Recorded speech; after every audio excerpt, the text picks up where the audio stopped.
Salut, j'espère que tu vas bien. Aujourd'hui, je vais te raconter mon premier rendez-vous chez la naturopathe spécialisée dans les troubles digestifs et les problèmes de peau. Ça fait vraiment très longtemps que j'ai envie d'aller chez une naturopathe, donc je vais essayer de tout expliquer en détail. Pourquoi j'ai choisi une naturopathe, comment j'ai choisi une naturopathe, comment se passe un premier rendez-vous, quels conseils elle m'a donné pour mon cas, comment les appliquer et comment je le vis. Et ensuite, on fera un suivi ensemble au fur et à mesure en fait que je continuerai mes rendez-vous de suivi de naturo. Mais avant de commencer, je vais essayer de t'expliquer qu'est-ce que c'est qu'une naturopathe. Une naturopathe, c'est quelqu'un qui va travailler avec toi sur plusieurs axes. Alimentation, sommeil, gestion du stress, digestion, peau. Bref, on travaille sur tout ça, tout ce qui touche à ton équilibre global. Et la différence avec un médecin, c'est qu'elle ne prescrit pas du tout de médicaments. En fait, elle essaye de trouver la source des problèmes. Tu vois, par exemple, quand tu vas chez une dermato pour des problèmes de peau, on va essayer de gérer le sébum sur ta peau. Est-ce que tu en produis en excès, etc., etc. Une naturopathe, vis-à-vis de ce problème-là, elle va essayer de comprendre qu'est-ce que ces boutons veulent dire, à quel organe c'est relié, etc., etc. Tu vois, on va aller chercher vraiment la source du pourquoi au lieu de juste mettre un pansement sur le résultat. Et une fois qu'on a identifié le potentiel coupable de ton problème, en fait, on va ajuster tous les axes pour cibler ce qui ne va pas et rétablir un équilibre. Donc, digestion, sommeil, alimentation, stress, tout ça. Et il faut savoir que chaque conseil qu'une naturopathe va te donner, c'est très, très, très personnalisé parce que, je vais t'en parler plus tard, tout est analysé dans le premier rendez-vous, vraiment au-delà même de toi, on va dans ta famille, etc., etc.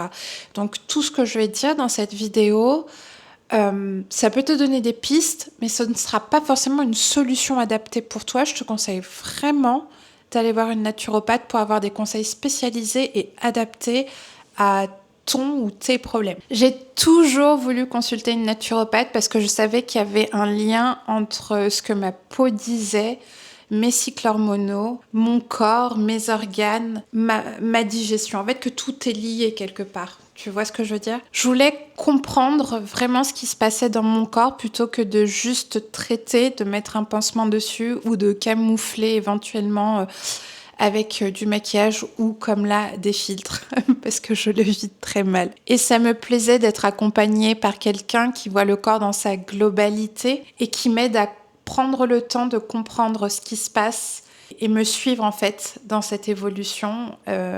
C'est pour ça que je me suis dirigée vers une naturopathe. Donc une fois que j'en suis arrivée à cette décision-là, tout simplement, je suis allée sur Internet et j'ai regardé les naturopathes qu'il y avait dans ma ville, il y en avait énormément. Et j'y suis allée à l'intuition et j'ai un peu regardé ces personnes. Je choisis tout le temps les personnes à l'intuition et je m'intéresse un peu à leur parcours, leur spécialité, leur parcours de vie, qu'est-ce qui les a amenés à la naturopathie, etc.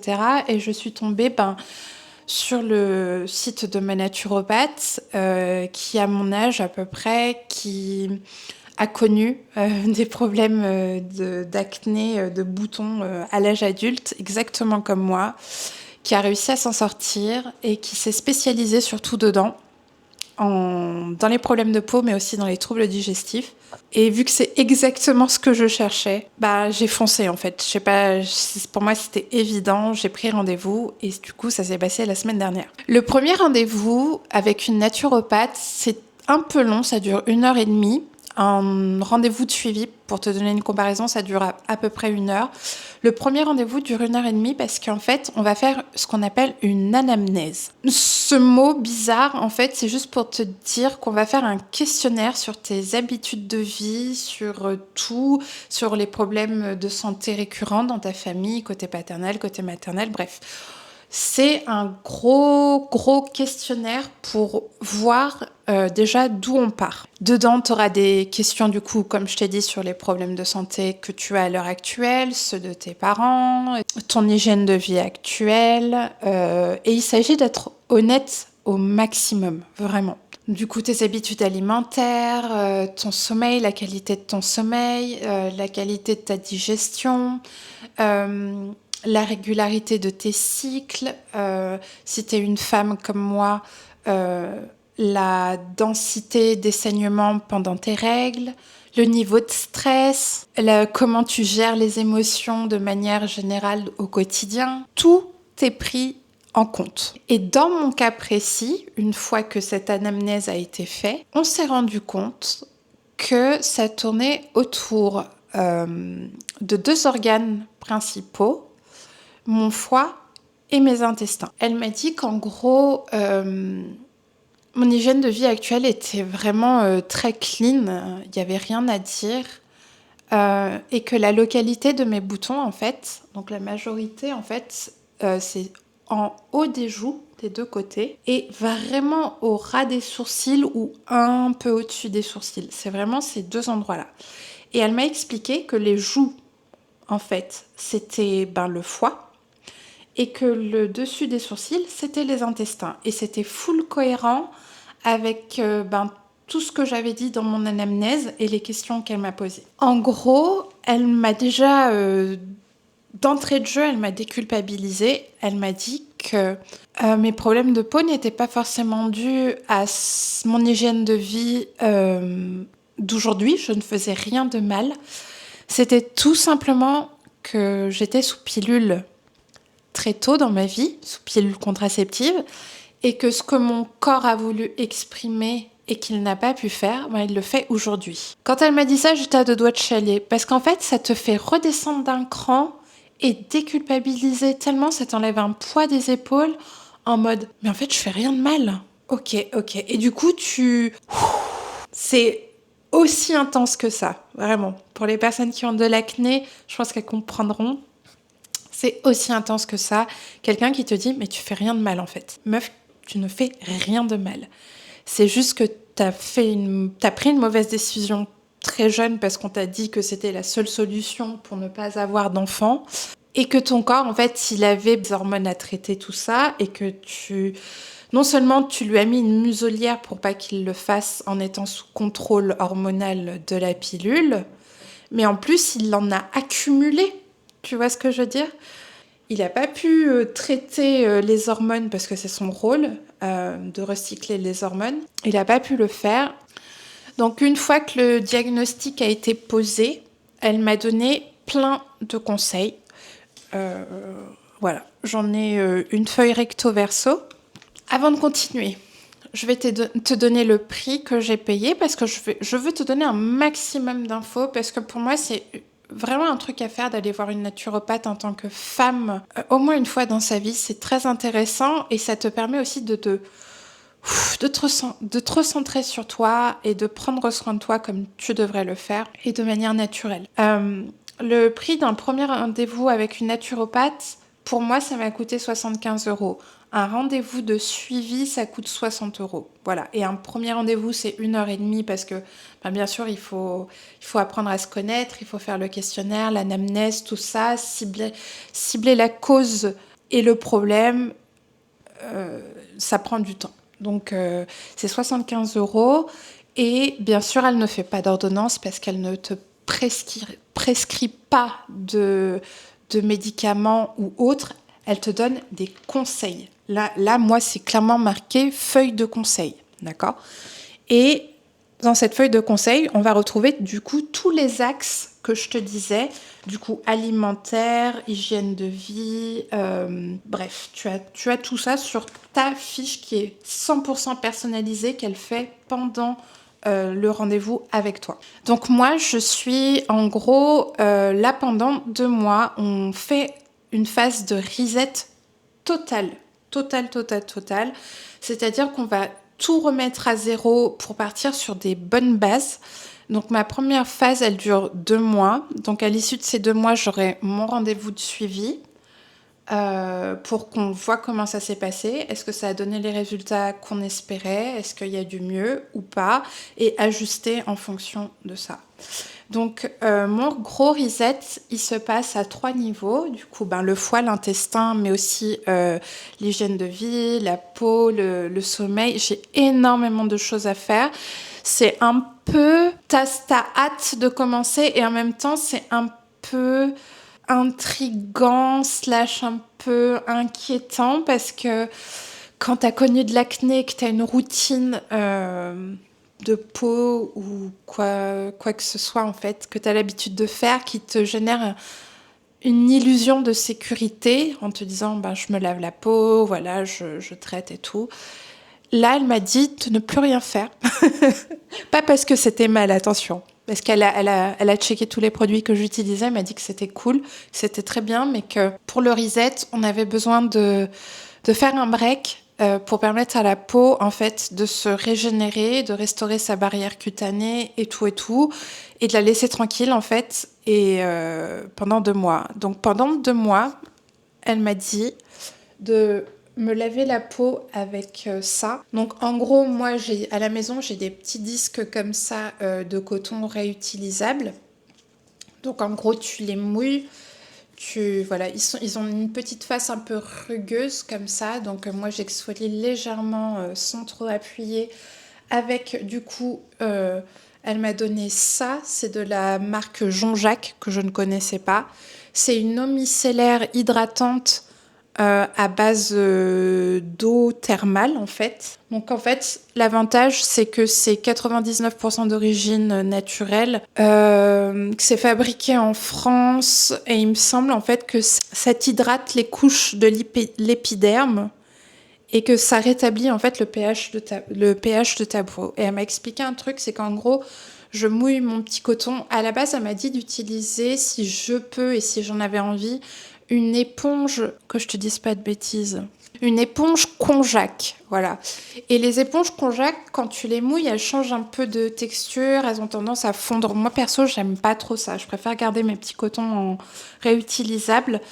Donc en fait je le mouille comme ça et j'exfolie ma peau un peu avec et elle m'a dit de surtout pas oublier de rincer mon eau micellaire parce que les micelles en fait ce sont des petites molécules actives et si on les laisse sur la peau sécher, c'était vraiment la pire décision du monde parce que ça allait plus déranger ta barrière cutanée qu'autre chose. Donc elle m'a dit en fait en gros tu fais ça avec ton petit coton, avec ton eau micellaire et ensuite pouf, tu rinces avec de l'eau, chose que je fais.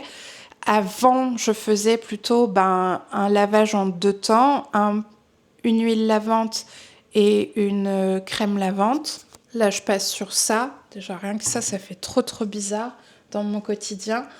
Ensuite, après le lavage, je mets de l'eau florale. Donc elle m'a conseillé, moi j'avais déjà de la lavande à la maison, je le fais déjà avec de la lavande. C'est quand j'ai le visage mouillé juste après le lavage, je me spraye le visage comme ça. Je masse légèrement l'eau florale sur mon visage et je laisse sécher comme ça naturellement. Donc elle m'avait conseillé eau florale de camomille romaine ou lavande. Vu que j'avais déjà lavande, franchement, ça me faisait une dépense en moins. Ensuite, elle m'a dit de continuer ce que je faisais déjà. C'était du coup mon sérum d'acide hyaluronique de chez Aromazone. Bon, peut-être que tu n'arrives pas à le voir, mais si tu vas sur Aromazone et que tu tapes acide hyaluronique, il y a Clémence et Vivien aussi qui en font un que j'aime beaucoup, que je commande de temps en temps sur La Fourche. C'est de l'acide hyaluronique, en gros, c'est hyper hydratant. Et il faut le mettre quand tu as encore un peu la peau mouillée parce qu'en gros, ça capte les molécules d'eau et ça les emmène très loin dans ton épiderme pour bien l'hydrater. Donc toujours à faire avec un visage mouillé. Donc une petite noisette, ça suffit. C'est comme du gel en gros.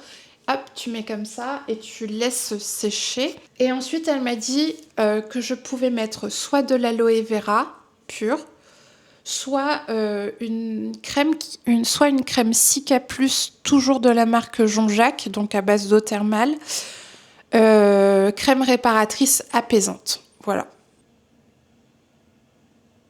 Donc c'est ça ma routine. Ce qui fait très peu comparé à ce que je faisais et ça me met un peu dans cette insécurité. Je le fais depuis 1 semaine, très sincèrement. Voilà. Là, je suis dans ma phase juste avant les règles, donc j'ai eu un bouton là et un bouton là. Rien de dramatique, on va dire plutôt casual shit. On y est habitué. Mais rien de dramatique ne s'est passé.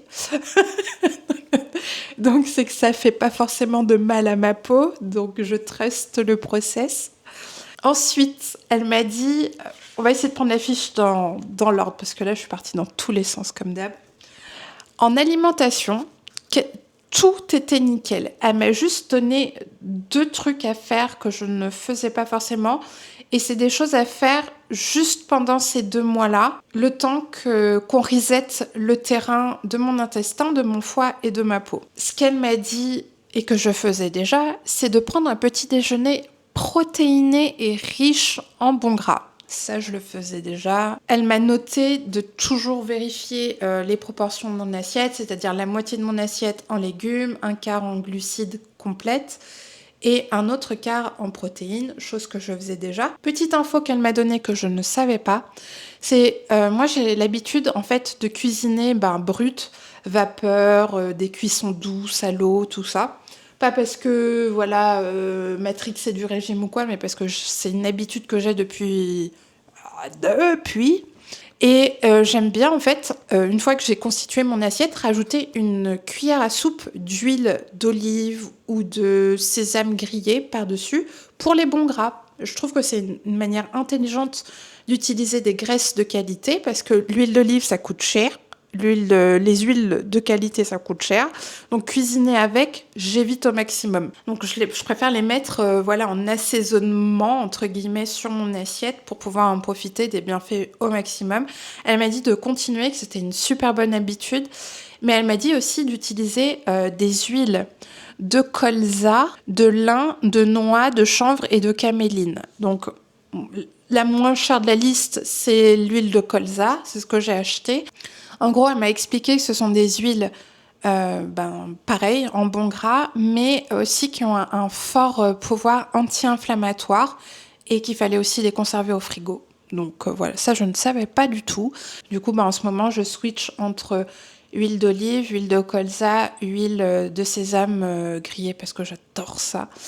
Et une cuillère à soupe sur mes repas. Donc du coup, j'essaye de faire attention à ça. Et elle a marqué un autre truc hyper important, de faire attention à limiter les emballages plastiques, utiliser des récipients ou ustensiles de cuisine en verre, en céramique ou en acier inoxydable. Ça, c'est un big move que j'ai déjà commencé à faire il y a 1 an et demi. C'est de me débarrasser des passoires en plastique, des ustensiles de cuisine, tu sais, les petites spatules, tout ça en plastique qui me restait. J'ai viré un maximum de plastique. Il m'en reste quasiment pas. En tout cas, ceux qui restent n'ont pas de rôle pour cuire les aliments. Moi, j'ai surtout choisi pour mes ustensiles de cuisine de l'acier inoxydable 1810 pour les poêles, pour les spatules, pour quasiment tout en fait, et même les saladiers, mes saladiers sont en verre, même mon blender, j'ai changé pour avoir un blender avec une cuve en verre, mais vraiment c'est un truc que je ne regrette pas, c'est d'avoir switché sur des matériaux beaucoup plus santé pour moi, donc ça si tu l'as pas fait je te le conseille. Elle m'a mis aussi de faire attention à la qualité de l'eau de mon robinet et au besoin de mettre un bâton de charbon dedans pour purifier l'eau. J'ai une eau hyper calcaire, ça je sais, mais en termes santé, je pense qu'on a tous une eau, même si elle est très très bien traitée. Les conduits qui amènent l'eau jusqu'à notre robinet, on ne sait pas à l'intérieur comment c'est fait. Et tout le monde s'en fout la majorité du temps, parce qu'il part du principe que si ton eau elle est traitée correctement, il n'y a pas besoin d'aller checker l'eau.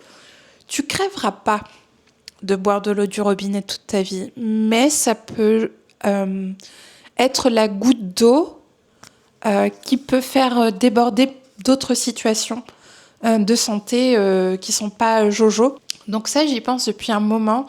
Personnellement, je suis dans un appart de location, donc penser à tout un système de filtration, flemme et un peu trop cher. Donc le bâton de charbon, ça peut être une solution. Le problème que j'ai avec les méthodes comme ça, que ce soit billes de céramique ou bâton de charbon, c'est qu'à un moment donné, il faut soit les changer, enfin bref, tu vois, t'es amené à reconsommer et j'aime pas trop le principe. Donc je pensais plutôt acheter une cuve filtrante de chez Ecofiltro. C'est une cuve en terre cuite. Et la cuve, t'as à la changer que tous les 2 ans, je crois, ou un truc du genre. Tout le système de base a un certain prix. Je crois que c'est 270 balles. Ça fait partie de mes investissements futurs. Mais à l'heure actuelle, je vais me contenter du charbon. Parce que voilà, il me faut une solution, on va dire, à court terme là maintenant. Et que voilà, j'ai besoin de mes sous pour autre chose en ce moment. Donc pour moi, les légumes intéressants pour mon foie, elle m'a dit que c'était tous les légumes verts, les légumes crucifères, c'est-à-dire choux, radis, navets. Elle m'a dit l'ail et l'oignon. Donc tout ça, très sincèrement, je le consomme quasiment mais tous les jours. Les seuls légumes que je mange H24 dans mon assiette, peu importe la saison, c'est des légumes verts. Parce que crois-moi, depuis que j'ai passé mes 30 ans, s'il y a bien un truc que je me suis rendu compte, c'est que les légumes verts, on n'en mange pas assez. Pas assez. Et donc, du coup, ça fait plus de 9 ans, en fait, que je n'achète dans mon congélateur. Si tu l'ouvres, tu as petits pois rarement. Quasiment tout le temps haricots verts, quasiment tout le temps brocolis, que des légumes verts. De temps en temps, des épinards. Bref, tu as compris. Légumes verts, ça, c'est bon. J'ai pas besoin de surveiller, c'est déjà bon. Ail oignon aussi, très très bon pour ton corps. J'ai toujours chez moi. Ensuite, elle m'a dit en épices intéressantes, curcuma, normal, anti-inflammatoire, cannelle, j'ai, gingembre, frais ou en poudre, j'ai, coriandre, j'ai en poudre, persil. Persil, il faut que j'en achète. J'en consomme surtout l'été quand je cuisine. Ensuite, elle m'a donné des conseils naturels en termes de compléments alimentaires qui ne sont pas vraiment des médicaments, mais plus vraiment des extraits de molécules que l'on trouve en fait dans la nature. Donc, elle m'a dit de prendre ce qu'on appelle du DIM. Donc, en fait, le DIM, c'est un composé qu'on trouve naturellement dans les légumes crucifères comme le brocoli. Et ça va aider mon foie à mieux métaboliser les œstrogènes. Parce qu'en fait, le problème avec mon foie, c'est, comme je te le disais, c'est qu'il est en surcharge d'œstrogènes, qu'il est débordé à l'heure actuelle et tous mes boutons sur les joues, surtout en fin de cycle. Donc en fait, il va l'aider à recycler tous ces œstrogènes usés, à les balancer dans les urines pour les évacuer. Donc en gros, le DIM, ça soutient mes hormones et ça soutient ma peau en aidant mon foie.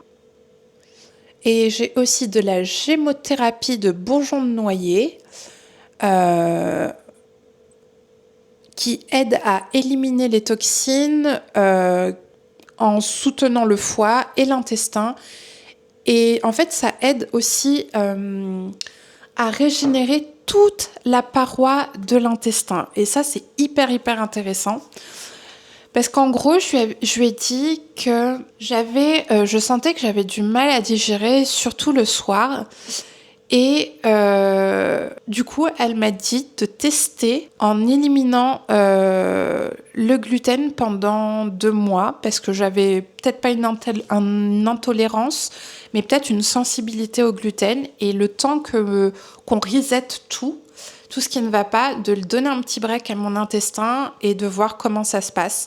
Donc là, pendant les 2 mois, j'évite au max le gluten. Donc il n'y a pas d'interdit, il n'y a pas de tu dois et tu ne dois pas faire. C'est des conseils, c'est à toi de les suivre si tu estimes qu'ils sont bons pour toi. Tu vois ce que je veux dire ? Moi, j'ai décidé de prendre le parti d'éviter le gluten au maximum, vraiment au maximum. Parce que je me suis rendu compte que les seules fois où j'en mangeais, c'était un peu plus compliqué que le reste à digérer, pas forcément un enfer, mais je le sens, c'est un peu plus compliqué à digérer. Et que les seules fois où que j'en mange beaucoup, c'est souvent des fois où c'est des craquages alimentaires, tu sais, c'est des choses que je mange pas souvent, des biscuits, des gâteaux, des tartines de pain, et puis du pain par-ci, puis du pain par-là, et puis nanani, nanana. Donc je me suis dit, en fait, c'est pas des aliments vitaux, quoi, c'est pas des trucs, voilà, c'est pas de la nourriture qui nourrit mon corps, c'est plus de la nourriture qui nourrit ma tête. Donc voilà. Je sais que je suis capable de m'en passer pendant 2 mois tout en me faisant plaisir parce que j'ai la chance de savoir cuisiner et de pouvoir me faire des gâteaux, des machins sans gluten. Donc, why not? Donc, ça coûte vraiment cher. Je trouve que ça coûte cher. Et elle le sait, donc c'est pour ça qu'elle m'a dit de le faire à mon rythme et en fonction de mes finances. Donc ça, là, ça coûte 25 euros. Dedans, tu as 120 gélules et il faut finir la boîte avant de passer à la prochaine étape. Donc normalement, en fait, elle a calculé pour que j'ai le temps de finir ce que j'ai acheté avant le prochain rendez-vous. Et la gémothérapie de noyer, pareil, c'est jusqu'à extinction. C'est progressif, matin et soir. Et jusqu'à la fin du flacon, quoi. Et ça m'a coûté 17 euros. Ça coûte extrêmement cher. Après, c'est fait en France, c'est bio, voilà. Moi, j'aime quand je sais d'où ça vient, j'aime quand la qualité est présente, donc j'ai pas peur pour ma santé de mettre le prix, jamais. Donc voilà, mais je sais que ça peut être pour certains budgets assez élevé. Mais en tout cas, je ne sens pas du tout de désagrément. J'ai très rarement le ventre ballonné le soir, contrairement à avant où c'était systématique. Je le vis assez bien, ces compléments. J'ai pas de... Pour l'instant, j'ai aucun désagrément et tout. J'aime beaucoup. C'est pas des compléments que je vais prendre à vie non plus, encore une fois. C'est vraiment ma cure de 2 mois pour reset mon foie, pour aider mon foie déjà qui est surchargé à revenir à l'état normal et à régénérer ma paroi intestinale pour ensuite, elle m'a dit que l'étape d'après, il faudrait sûrement que je prenne des probiotiques pendant un certain temps en phase 2. Mais que si je prenais des probiotiques maintenant, ça ne servait à rien en fait. Il fallait vraiment passer par prendre soin de ton intestin, de toute la paroi intestinale et tout, et de nourrir les bonnes bactéries déjà présentes. Donc moi, c'est elle qui a les diplômes, c'est elle qui s'est sortie de la merde dans laquelle je suis, donc je lui fais full confiance, très sincèrement. Un autre truc qu'elle m'a mis en conseil, que je fais déjà, c'est marcher tous les jours, minimum 30 minutes par jour. Bon, ça, j'en ai parlé déjà, que j'en marchais déjà bien plus. Et elle était vraiment contente. Elle m'a marqué séance de renfort musculaire le plus souvent possible. Moi, je me fie à mes connaissances, donc je continue mes 3 jours par semaine, bien structuré.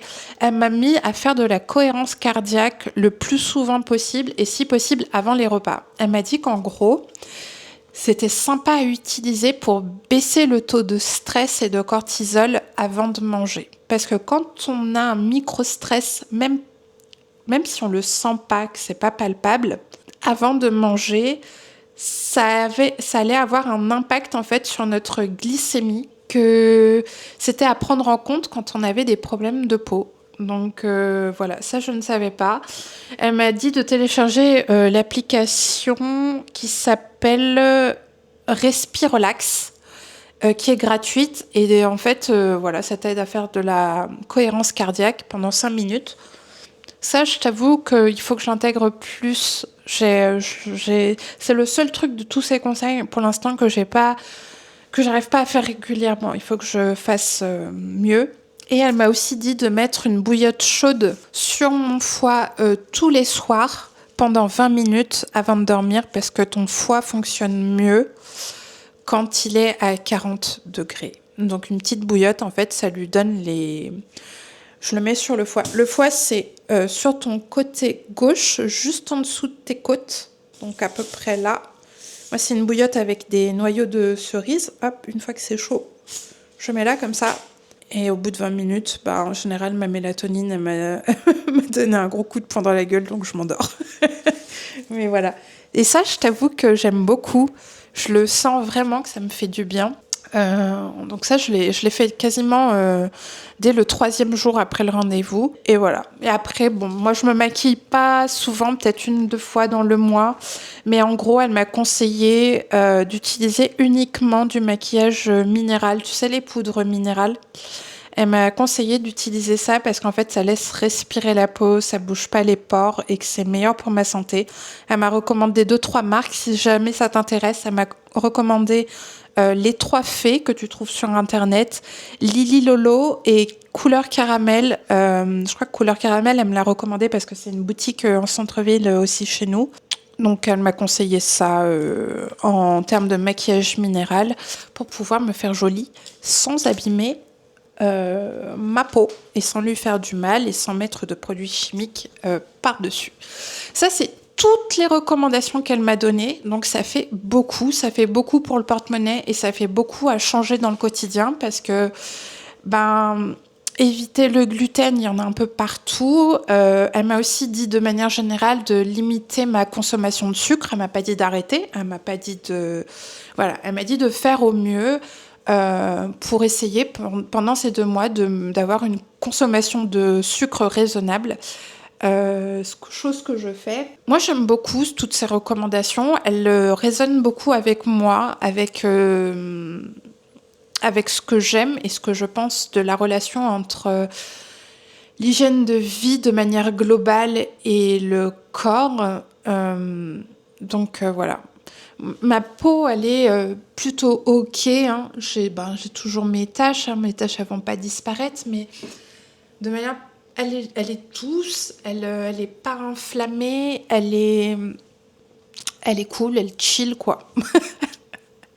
Donc, j'ai hâte de voir ce que ça va donner dans 2 mois. Je te dirai ça, je pense, courant janvier, ce qui s'est passé lors de mon 2e rendez-vous. Est-ce qu'on a changé des choses, dans quel état est ma peau, etc. Le plus dur, je pense, c'est que mentalement, pendant 2 mois, je n'aurai pas de vitamine C à mettre sur mon visage, j'aurai pas mes petits sérums à mettre. Ça, c'est le plus dur pour moi parce que ça fait partie de mon rituel du soir auquel je tiens beaucoup et qui m'apportait un certain confort. Alors peut-être qu'au final, ça me permet de réaliser que j'ai attaché une croyance à tout ça. Tu vois, une croyance que si je mets ci plus ça, ça sera forcément bon pour ma peau et que le fait de faire ça, ça me permet de prendre du recul et de réaliser que peut-être que ça fait du bien, mais peut-être que je peux m'en passer aussi des fois. Donc voilà. Moi, j'aime bien les petites choses comme ça, tu vois, qui t'extraient un peu de tes habitudes pour te dire peut-être que tu peux faire autrement parce que tu accordes beaucoup trop d'importance à certaines choses. Ce rendez-vous, globalement, ça a été un big déclic pour moi parce que je suis vraiment dans une démarche de mettre énormément de temps, d'attention et d'argent s'il faut dans ma santé parce que j'ai réalisé que j'étais hyper douée pour prendre soin des autres et que j'étais la plus nulle pour prendre soin de moi. Parce que je sais prendre soin de moi, mais je me mets souvent de côté au détriment des autres. Pas parce que les autres me le demandent, mais parce que c'est beaucoup plus facile de prendre soin des autres que de prendre soin de soi. Et que j'en ai marre, en fait, de ne pas... on sait tous ce qui est bon pour nous, mais on ne le fait pas assez. Parce que des fois, on a la flemme. Et je trouve ça dommage et que je devrais être un non négociable, en fait. Tu vois... C'est comme quand tu réalises que le domaine du travail, en fait, c'est juste travailler pour faire réaliser les rêves des autres. Pourquoi je travaillerais dans ma vie pour réaliser le bien-être des autres et pas le mien ? Je devrais mettre autant d'efforts, voire plus, dans la réalisation de mon bien-être à moi que celui des autres. Parce que c'est mon job, c'est mon corps, c'est ma santé. Et ça, c'est ce que je fais. C'est pour ça que tu me verras premier rendez-vous chez la kinésiologue, premier rendez-vous chez la naturopathe, revenu de chez le coiffeur. Parce que c'est ma DA de vie depuis quelques années. C'est quand j'ai envie de quelque chose et que je sais que ça va m'apporter du bien-être et que j'ai envie de le faire depuis longtemps, en plus, je le fais. Parce que j'ai pas envie d'être au dernier jour et de me dire putain, mais j'aurais aimé faire ci, ça, j'aurais aimé tester ci, ça, j'aurais aimé prendre soin de moi, plus de moi que des autres et arrêter de me laisser sur le bas-côté de temps en temps au détriment des autres. Ouais, non, flemme. Du coup, voilà, ma DA, c'est prendre soin de moi Et j'espère que ça le deviendra pour toi si ça ne l'est pas déjà. Vraiment, c'est le meilleur move que je te conseille. Mettre de l'argent pour soi. Alors oui, des fois, les gens vont me dire « Ah, mais t'as mis tant d'argent, oh, c'est cher. » Ben ouais, mais je le vaux en fait. Si tu te considères pas toi comme une queen, n'attends pas des autres qu'ils te considèrent ainsi. C'est toi qui donnes le ton. Donc moi, j'investis dans moi parce que déjà, j'estime que je le vaux et que ça se voit en fait. Ça se voit que tu prends soin de toi vraiment, vraiment fort. Tu n'as pas peur en fait de mettre le temps, l'argent et l'effort nécessaire dedans. Quand les gens le voient, en fait, ils te traitent exactement de la même façon. Voilà, comme la queen que tu es, parce que tu prends le temps de le faire. Et aussi, ça leur fait poser des questions sur leur propre façon de faire indirectement et ça a un impact. De toute façon, tout ce que tu fais a un impact sur ton entourage proche, que ce soit positif ou négatif, tant autant que ce soit positif, en prenant soin de toi. Donc voilà. Si toi aussi tu galères un peu avec ta peau et que tu as fait un peu le tour du sujet et que tu n'as pas envie d'aller vers les méthodes full pharma, médicaments et tout, je te conseille vraiment d'aller voir une naturo. Il faut savoir qu'elle m'a clairement dit que pendant ces 2 mois, ça allait peut-être être l'enfer parce que j'allais purger pas mal de choses et que tout changement, ben voilà, ça suscite réaction. Donc il fallait que je m'attende peut-être à avoir plus de boutons, qu'il fallait que je m'attende à avoir du moins avant d'avoir du plus. Et j'étais prête à le faire. Donc j'ai dit oui. Mais je préfère te prévenir parce qu'il faut être mentalement accroché au cas où ça arrive. Mais qu'au final, dis-toi que tu le fais pour ta digestion, tes hormones et ta peau et qu'il y a une fin forcément, à force d'aller dans du mieux pour toi, il y aura une fin à ça ou une amélioration nette.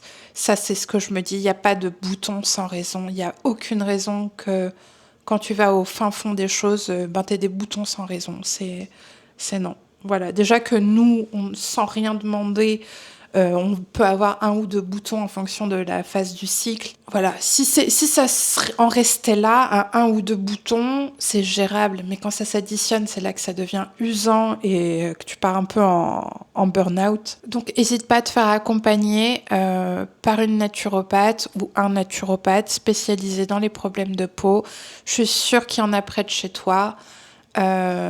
Hésite pas, voilà. Si c'est une naturopathe spécialisée aussi en gestion des hormones féminines, hésite pas parce que c'est vraiment des personnes aussi très compétentes sur le sujet parce qu'au final, c'est juste un déséquilibre hormonal quelque part. Donc, elles sauront très bien te donner de très très bons conseils adaptés pour toi aussi.